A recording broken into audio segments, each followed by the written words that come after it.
On this episode, P.A.C.T. If I just help one person out, I'm doing my job.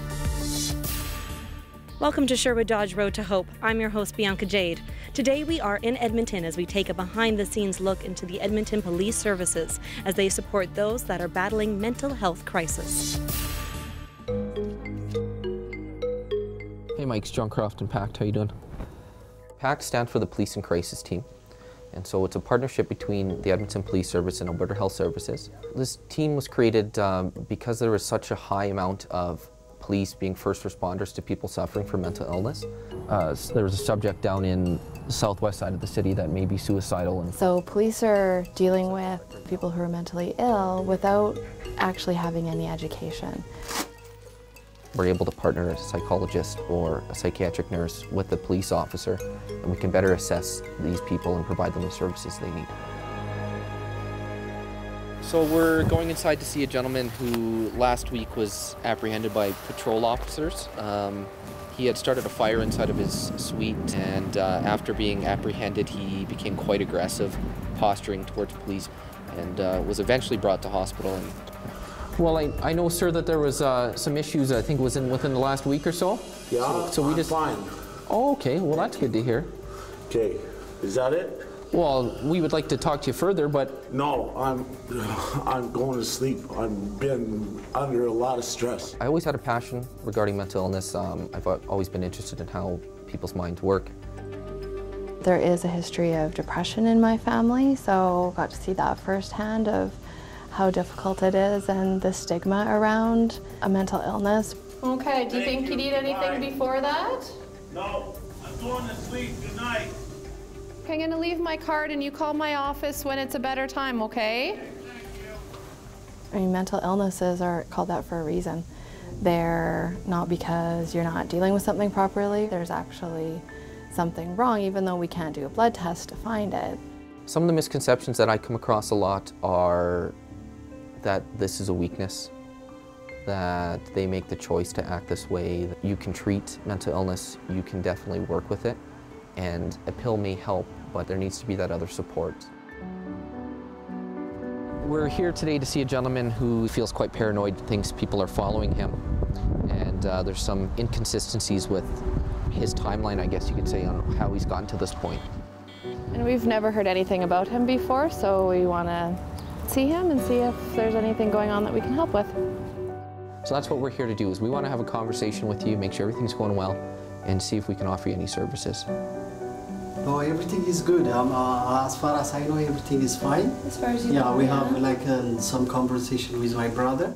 The problem is a lot of times people will start to feel better, and they'll be taking their medication, following up with treatment, and once they start to feel better, they personally think that they've cured themselves, so they stop. That's where we try and intervene in keeping people on the right track, making sure that they are taking their medication, that it might dissipate, you might learn skills to make yourself better, but you're going to battle with it for the rest of your life. He seems to be functioning at an acceptable level, so there's no need for an immediate intervention, but we'll definitely try to keep in touch with him just to make sure that things go in the right direction and he is getting supports if he does need them down the road.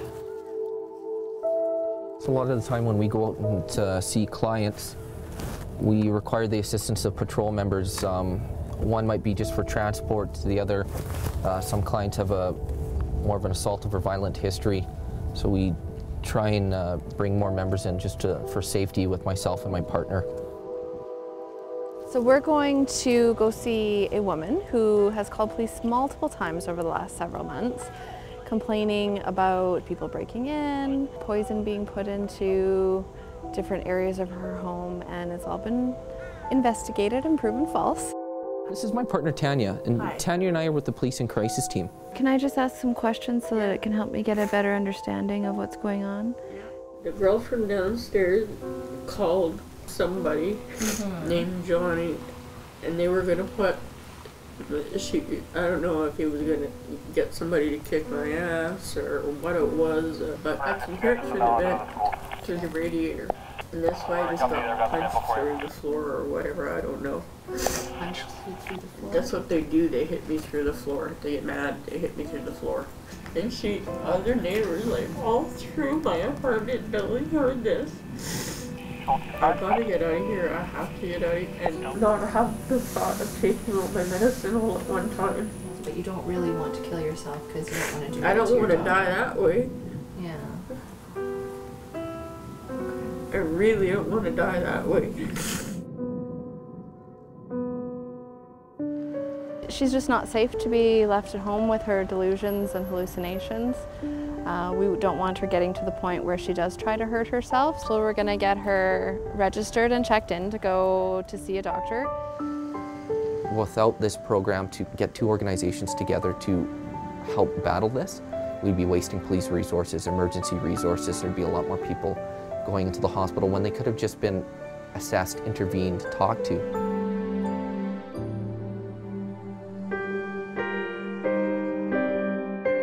Every day is different. We get to help so many people that are so sick that otherwise may get missed, that may end up hurting themselves or somebody else, where we can intervene and really make a difference.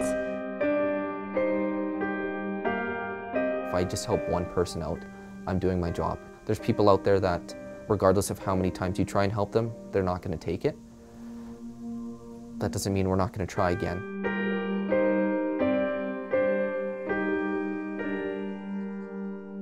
Since its inception in 2004, P.A.C.T has resulted in over 400 hospitalizations from mental health crisis calls. If you'd like to learn more about the Edmonton Police Services, please follow them online. Thanks so much for watching. I'm your host, Bianca Jade.